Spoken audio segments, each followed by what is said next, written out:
Ladies and gentlemen, it's my big honor and great pleasure to moderate this seminar where we will be discussing opportunities for cooperation between us, between our companies, between our countries. Efficient transport and logistics is crucial for economic growth. Actually, they bring this growth and foster it.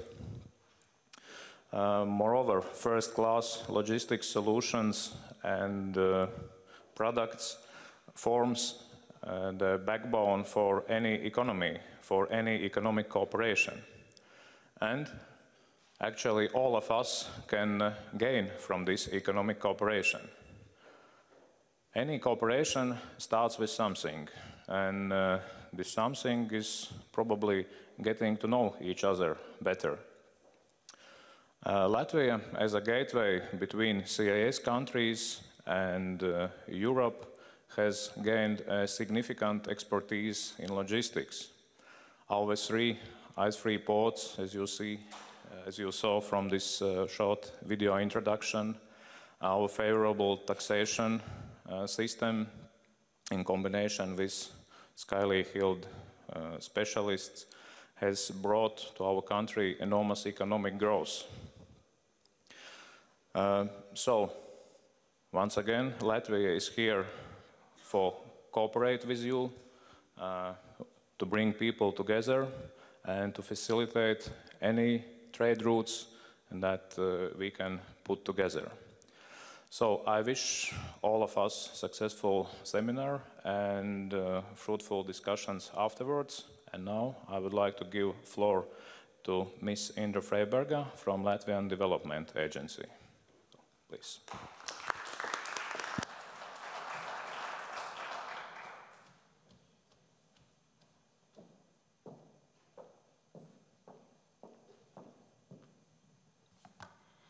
Good afternoon, ladies and gentlemen. It's a true honor and a pleasure to be participating in today's third ASEM Transport Ministers Meeting, which is highlighting the development of Asian and European multimodal transport connectivity. In my presentation today, I will be speaking about Latvia's business environment and highlighting the business opportunities that exist in Latvia. Some words about the Investment Development Agency of Latvia, also known as LIAA.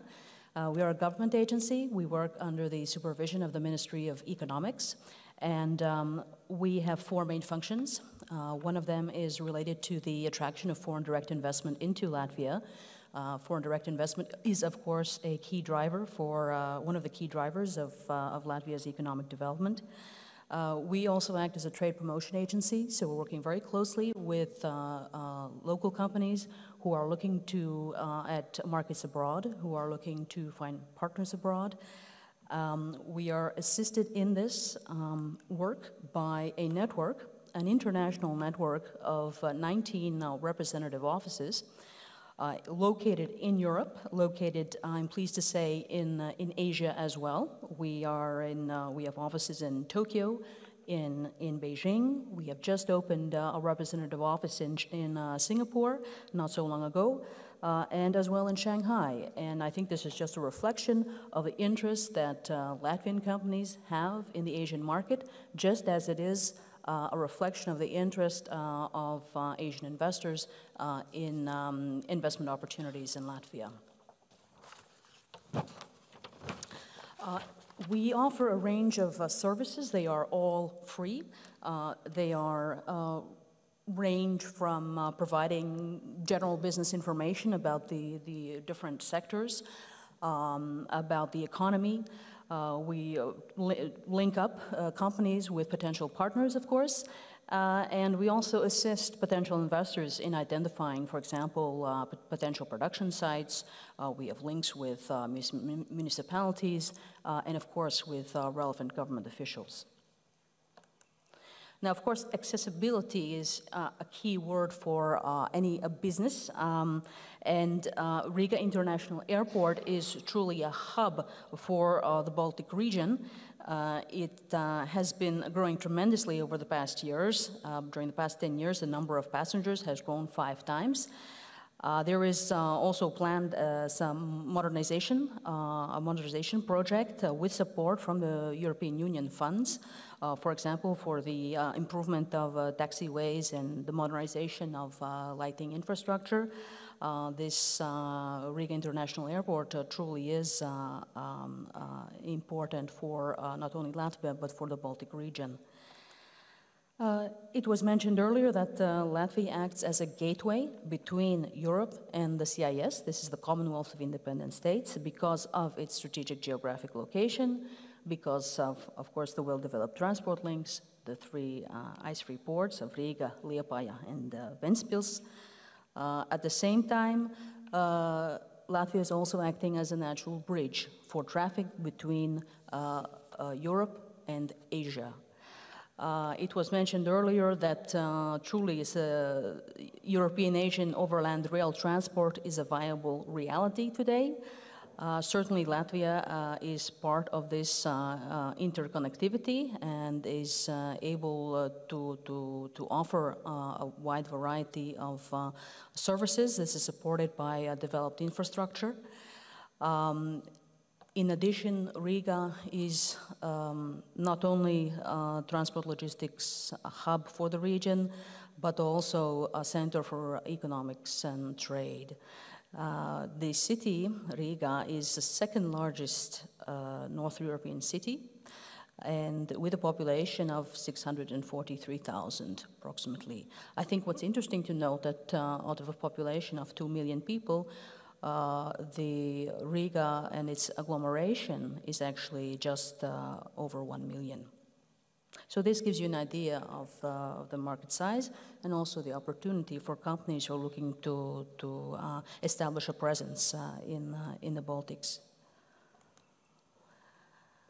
When Latvia joined the European Union in 2004, we saw dramatic GDP growth rates, and this is true also of Estonia and Lithuania.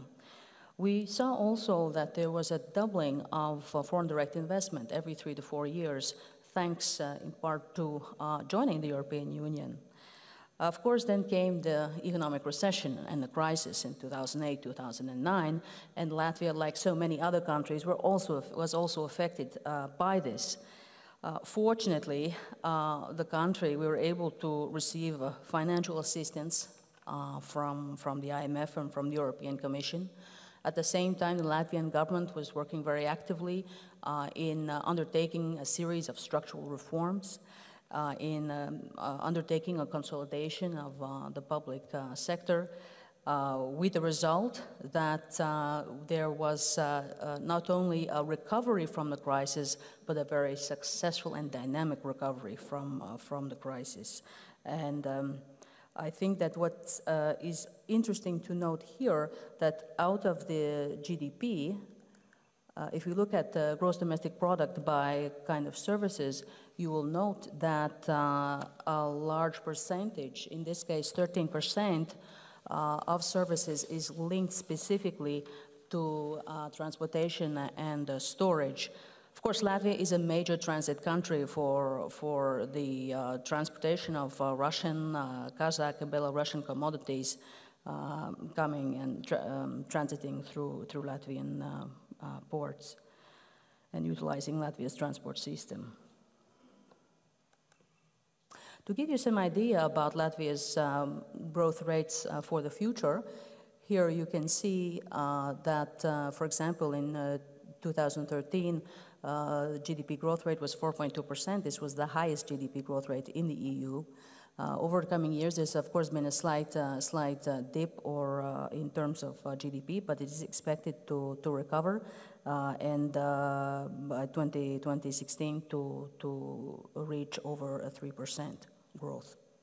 So these are very healthy and sustainable growth rates. Foreign direct investment has been, yes, an important driver for Latvia's economy. At this moment, cumulative FDI is at 12 billion euros.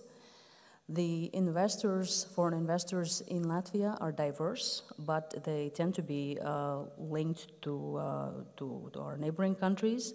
So, for example, Sweden at this moment, in terms of cumulative foreign direct investment, is the leader. This is in part due to the fact that some investments have been made, significant investments have been made in the financial sector. So, for example, we have the presence of SEB Banka, Swedbanka, and so on. I spoke earlier about the opportunities in Riga and the fact that it's a major hub for the region. But, of course, there are a number of other viable and very interesting business locations outside of Riga. Whether it be in Daugavpils, which is the second largest city of Latvia, in LIAA, in Ventspils, in Jelgava, these cities have skilled specialists. They have a cluster of companies from various sectors, and for investors looking at establishing a business in Latvia, of course, they can benefit from lower business costs if they're established outside of the capital. In addition to this, there are a number of business parks which are located throughout the country. 7 parks in Riga alone, 3 parks in LIAA, 2 in Jelgava. And these act as support for companies wishing to establish a business in the country.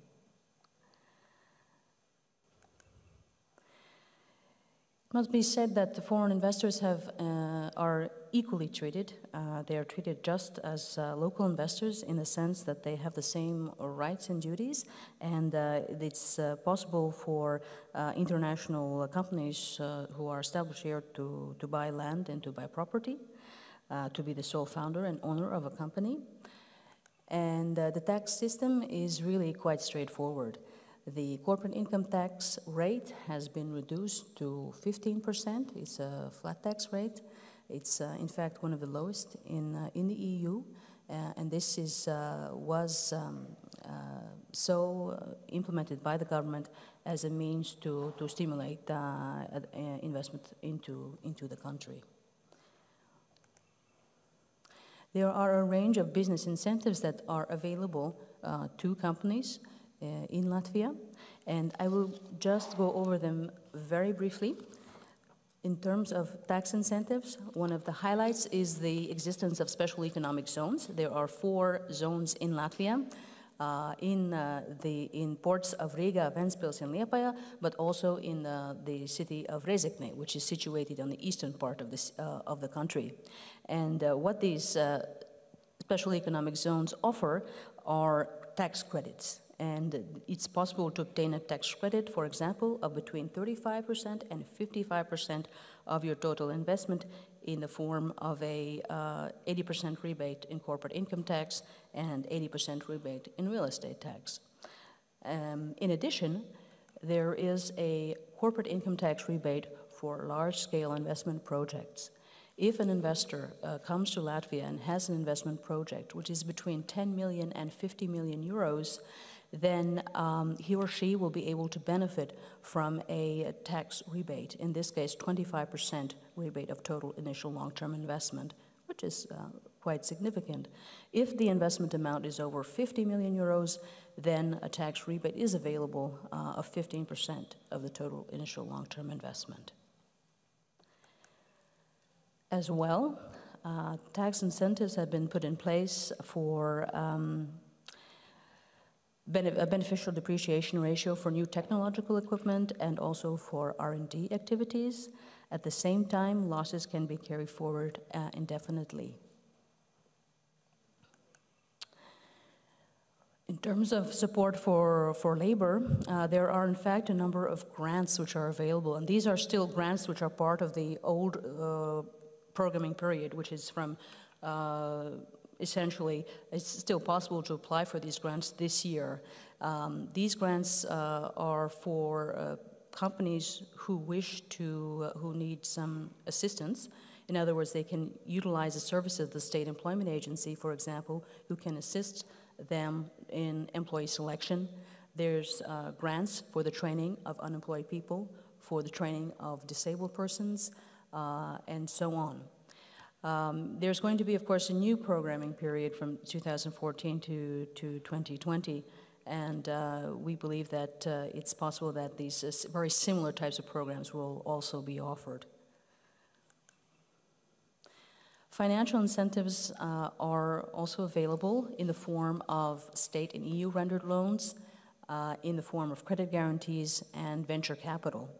Here we would mention, should mention the existence of the Latvian Development Financial Institution, Altum, which is geared towards providing loans for SMEs. At the same time, the Latvian Guarantee Agency offers mezzanine loans, credit guarantees for both SMEs and also large companies. And there is a range of venture capital companies in Latvia which are interested in projects of different sectors. So it can be manufacturing, it can be IT, it can be in technology, high tech. There's a wide range available.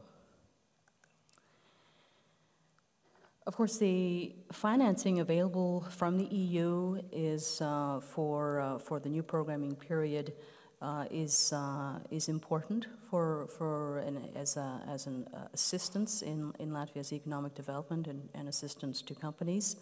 The total available financing for the new programming period is specifically for entrepreneurship and energy efficiency is 764 million euros, and this has been subdivided into three categories: support for SMEs, support for innovation, and support for energy efficiency. The programs are going to be, and the criteria for these programs are being developed and will be known in a short time. Some years ago, a program was put in place to allow third country nationals to obtain temporary residency permits. And it's possible to obtain temporary residency permits in three ways. One is by investing in the equity of a company in Latvia. The second is by acquiring real estate. And the third is by making subordinate capital investments in a Latvian credit institution. By far, the most popular method has been by acquiring real estate. And in this case, the minimum value for purchasing real estate is 250,000 euros anywhere in Latvia. The Polaris process was created to act as a unifying method of attracting investment into Latvia. It's essentially a cooperation and exchange of information between several different key stakeholders in the country. So this involves unifying the activities of and information between private companies, the public sector, universities, the agency, municipalities, all are working together in improving the business environment. And as part of this Polaris process, a High Council was created for investment coordination. It's chaired by the Prime Minister of Latvia. Also in attendance are various ministers from different ministries, for example, Minister of Economics, Minister of Finance, Transportation, and so on. And there are two main goals in the High Council, which meets regularly every year. One is to promote the business environment and investment, establish support mechanisms and incentive instruments for investment attraction. And the second is to look at specifically at investment projects and to look at how the High Council can assist in the implementation of a specific investment project. If, for example, there are some barriers or some necessity to have involvement from third parties. And also, as part of this Polaris process, there are strategic sectors which were identified, which are targeted for the fact that they offer opportunities not only for investment, but also export opportunities because there's a well-developed cluster of these companies, because there's an availability of skilled specialists, particularly in these sectors.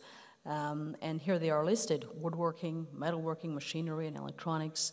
Of course, transport and logistics is a key strategic sector for Latvia, just as information technology, life sciences, healthcare, green tech, and food processing as well are key sectors.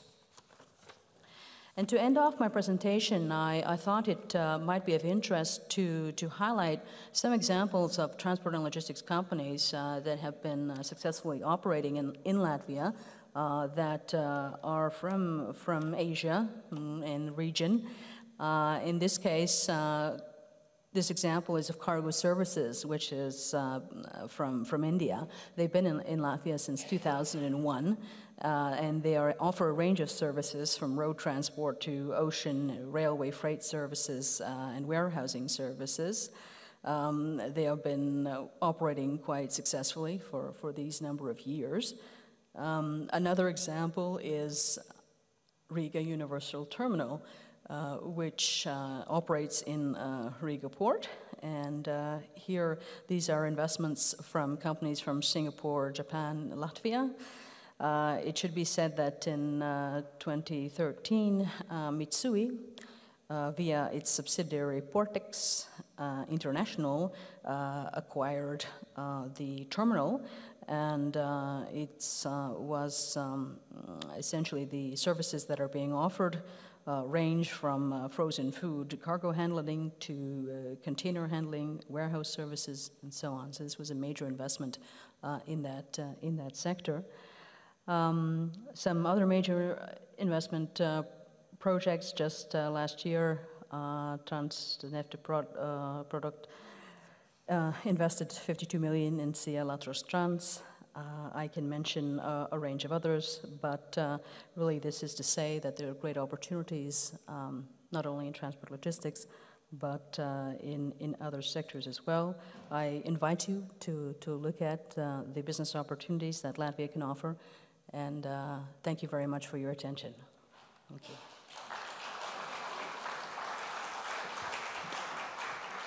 Thank you. Maybe you have some questions, or everything is clear about all the possible financing, how to finance the company, how to establish it in Latvia, how to support your export business from here. Okay, if everything is clear, then I would like to give floor to Mr. Merirands, Deputy State Secretary of the Ministry of Transportation of the Latvia. Please.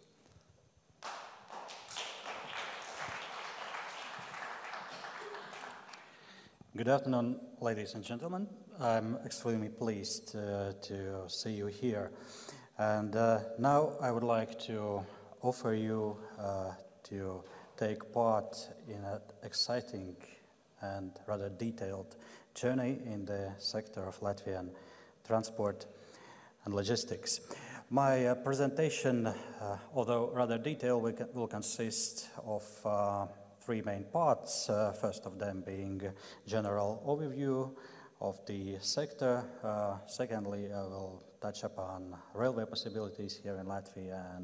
And thirdly, I will tell you about seaports and options they provide.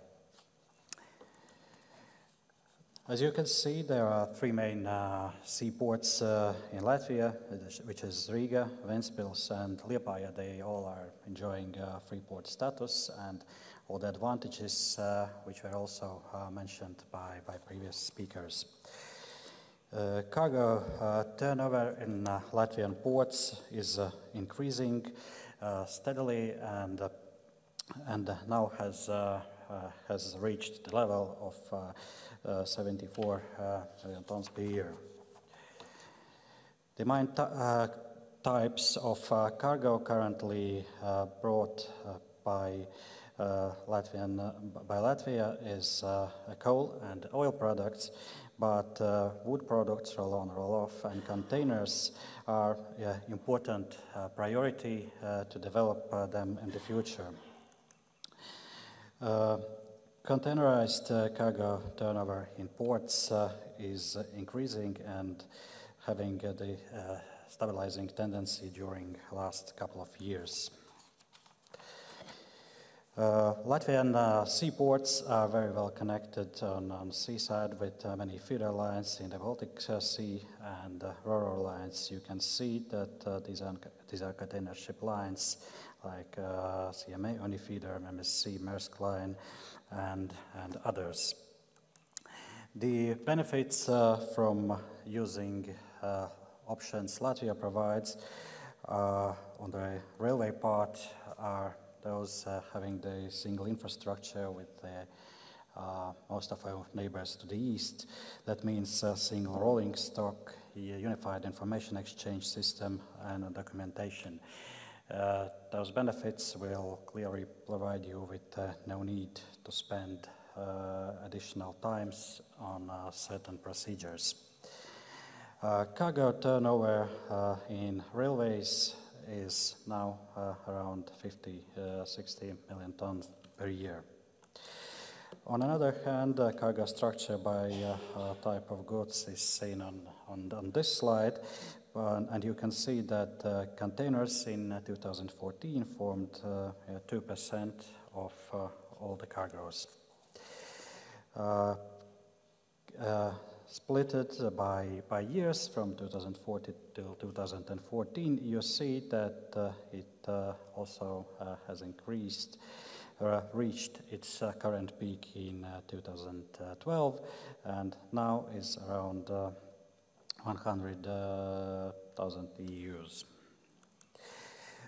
Container trains from Latvia, there are several of them. First being Baltic Transit, which was established in 2003 and is connecting Riga with Almaty, and it is possible to make this journey in 12 days. The approximate volume brought by this container train in 2014 was about 8,000 TEUs.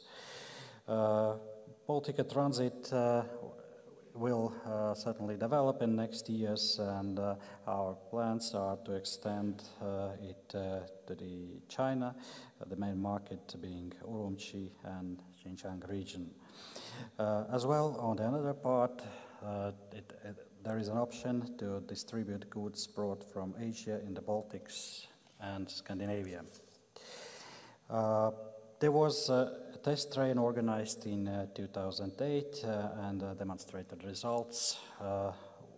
We reached there is that there is a 10-day transit time from Dostik to Riga terminal and 14 days in total from Urumqi to Dor in Central EU. This means that basically in comparison with sea route around the continent, which could take us 35 days, we can make it in 13 days from, by train from Urumqi to Riga. This means obvious time saving of 25 days. Container train Zubr was launched in 2009, and railway companies from 5 countries are cooperating in this project. The results which can be reached here is that cargo delivery route Riga, Odessa, Lichevsk takes 66 hours or 2 days, 18 hours. Northern Distribution Network was launched in 2009. The main purpose of launching this network was the need of Allied forces in Afghanistan for different kinds of goods which were supplied to them by means of NDN. This route was at the time fully recognized by the US and NATO partners.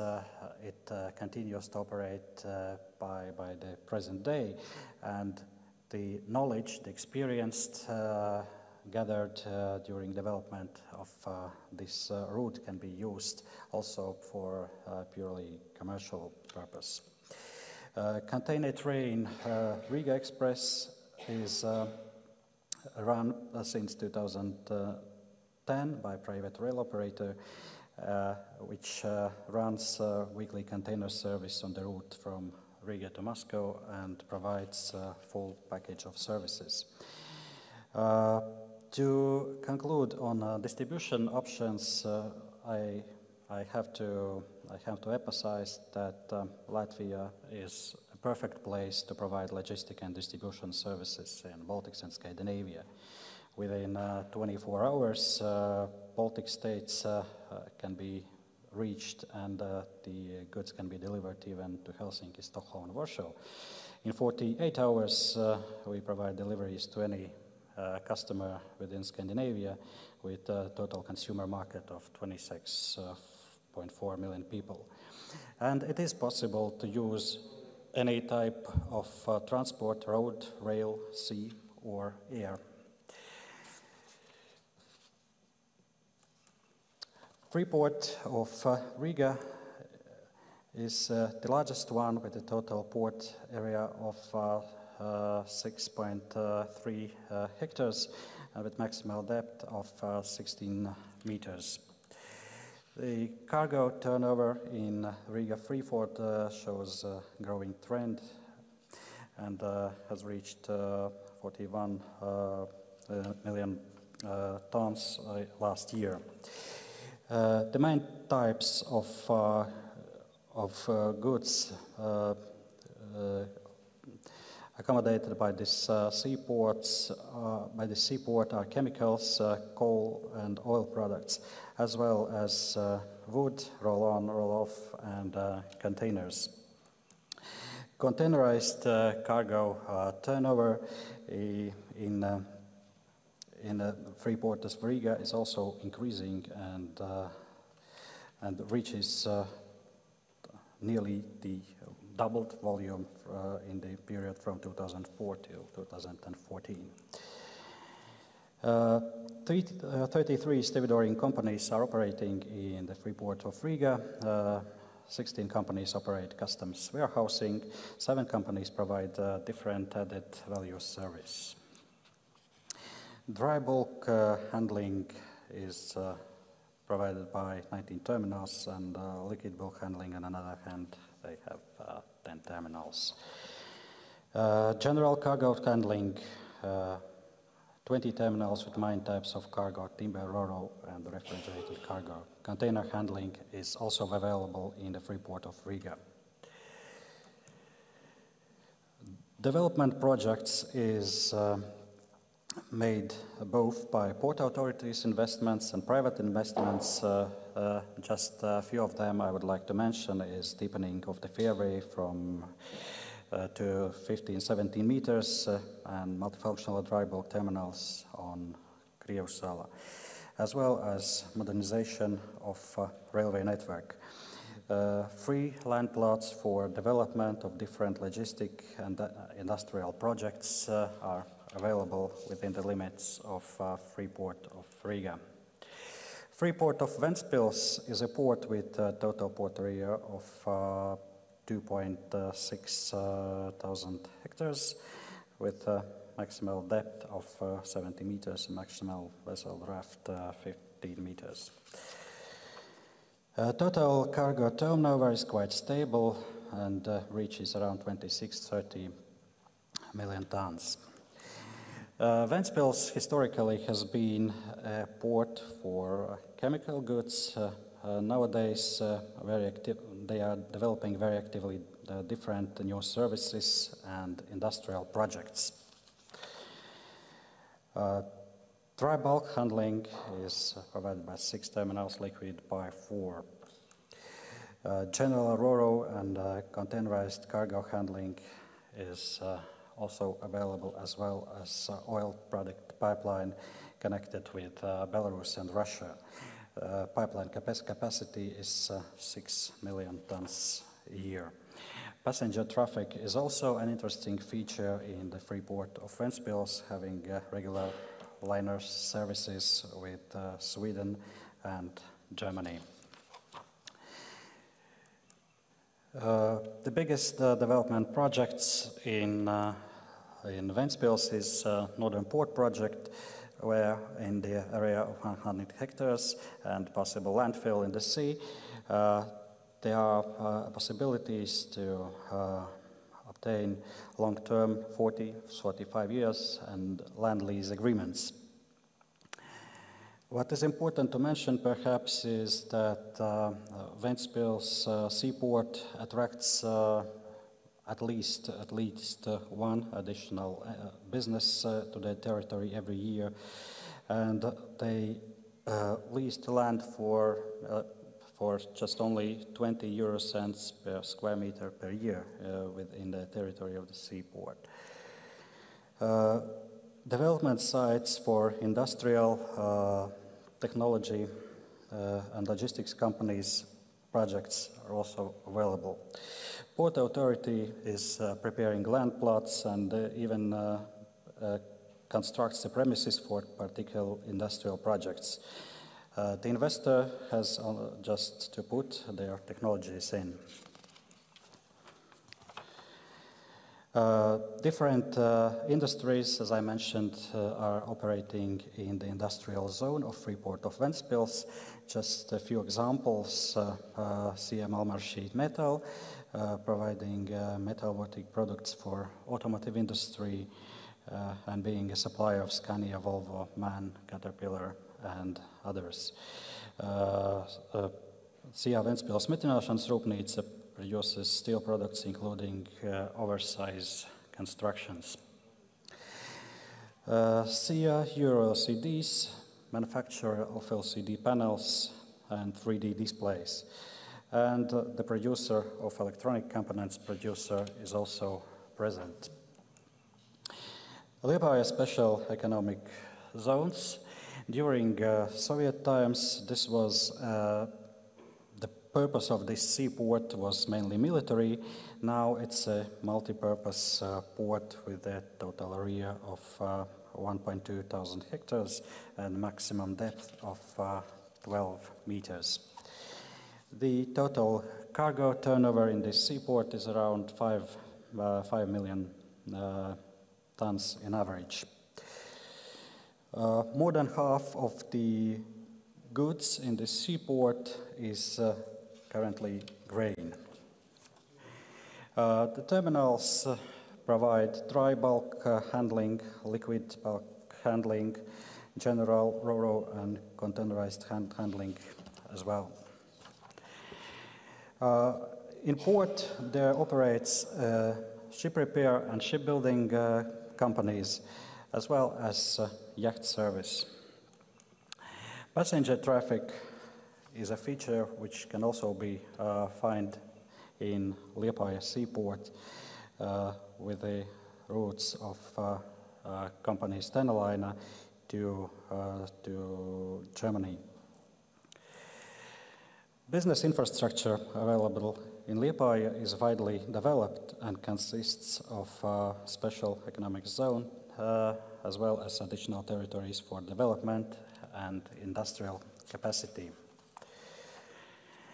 Greenfield territory for development of combined general cargo ro-ro and container handling terminal is available in the land territory of around 16 hectares.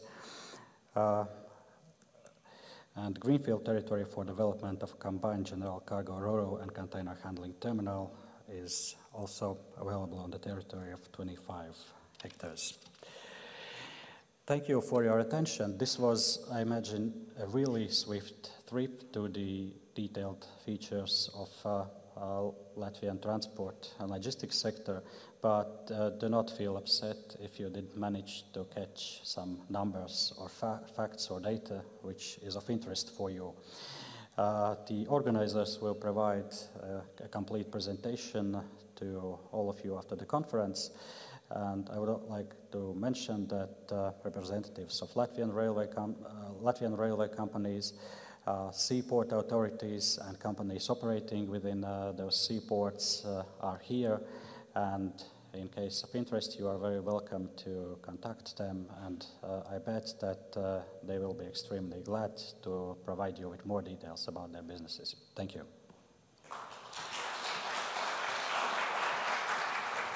Thank you very much.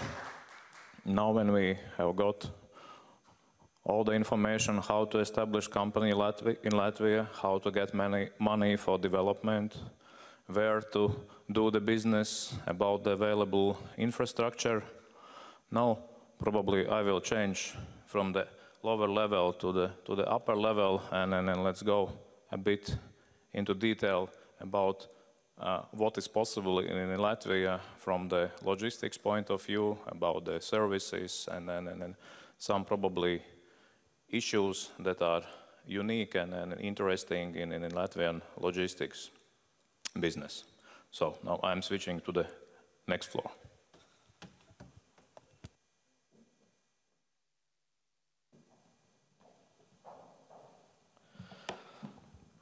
So a few words.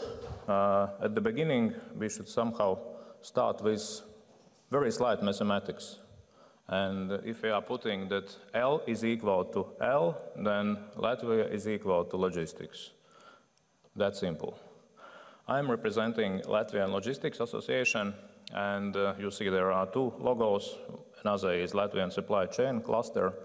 This is initiative of our association, how we are bringing companies together to put some additional business from the cooperation, putting our strengths to make some projects more economically viable, to hunt for bigger projects, etc., etc. So a few words about association. Association started in 1997. We started as an association for customs brokers. At the moment, we have very close cooperation with Russia, with our colleagues in Kazakhstan, with Transport Union of Kazakhstan, Kaz Logistics. Also with our ministries, we are working close together to improve our network, our scope of services, etc., etc. We have more than 50 members today, and annual turnover of our members, it's Latvian part of also some international players, are more than €1 billion per year. Some of our members, you see, we have collected the international players, local players, universities, also some trading companies. It means that we really are trying to accumulate the business inside the association to help each other, etc., etc.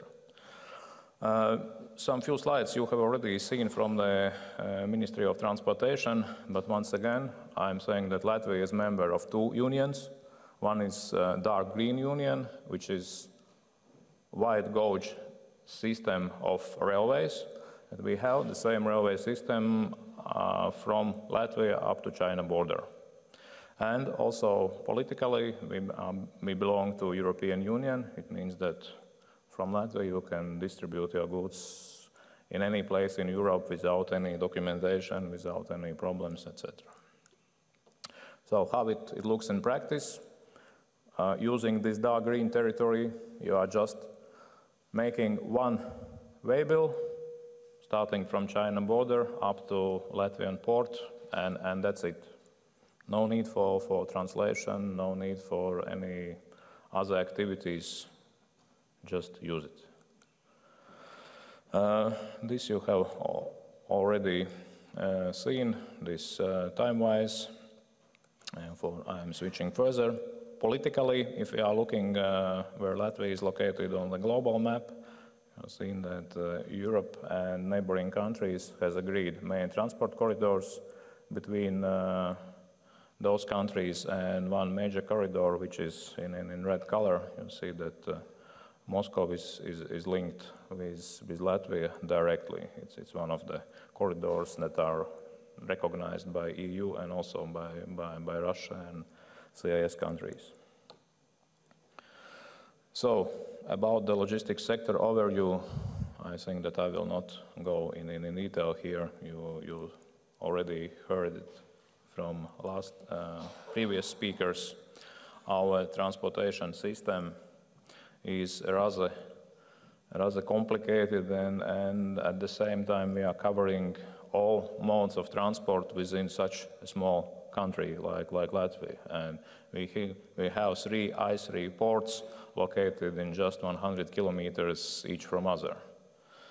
It means that from the turnover point of view, we can serve everything that is needed. Also, within 24-hour coverage, you can reach Finland, Sweden, Poland, whatever country you need in the current region. So now let's speak about the slide which I am calling do not invent a bicycle, just assemble it. Where is the idea that you see in the upper part there? Probably I can try to switch to this microphone. It's not working. Okay, sorry. If you are looking on the upper arrow, that if you are importing into EU a fully assembled bicycle, you should pay 40% customs duty. If you are just disassemble it and import this bicycle into 2 parts, then what a magic, you are paying just 4% customs duty. You are saving 10% out of the value of the goods. Okay, we can put the assembly part in Latvia. It would cost you another 3 to 5% of the value of the bicycle, but anyway, you can get the same bicycle into EU by saving 5 to 7% out of the value of the bicycle itself. And okay, this is regarding the bicycle, but the same applies to all those groups which are mentioned here: electronics, cars, tractors, bicycles, motorbicycles, trucks, whatever. The same principle. Do not invent them, just assemble them, and preferably in Latvia. Also, some possibility to postpone the VAT payments, not freezing the money. If you are importing goods to European Union via Latvia, then there is a possibility that you can postpone the VAT payment up to the final buyer in the European country. Not even the final receiver, but only the final buyer. The end buyer is paying this VAT physically. Until that moment, you do not need to freeze money. So, about the customs procedures, we are calling it customs without customs. There are several possibilities how we can deal with customs clearance, up to the local customs clearance, which means that companies can calculate tax rates for themselves, paying the tax to the state without any presence of customs officials. How does it look in practice? You see that this declaration is the transit declaration, and the system has been invented in Latvia in 2002. Since 2002, we are using the system customs without customs. The stamp on this customs declaration is made by the company itself. Actually, company is releasing the goods without any physical presence of customs officials. That is a big trust from customs side. Therefore, companies should also meet some criteria and really get such an rights to do the customs without customs. So this picture you have already seen. Colleagues from China can probably check the Chinese language. Is it right or not? We are not so big expert into that, but there are also some few pictures that how the train departed from Urumqi and how it's arriving in Latvia. Yeah. And before that, in 2007, we did a first in the history container. It was brought by company Schenker from Beijing to Krūmiņš in Latvia by by rail. Then the same year was a group of containers, and also the first full block train. It was long before even the Chongqing train were put even on paper, but we have done it practically.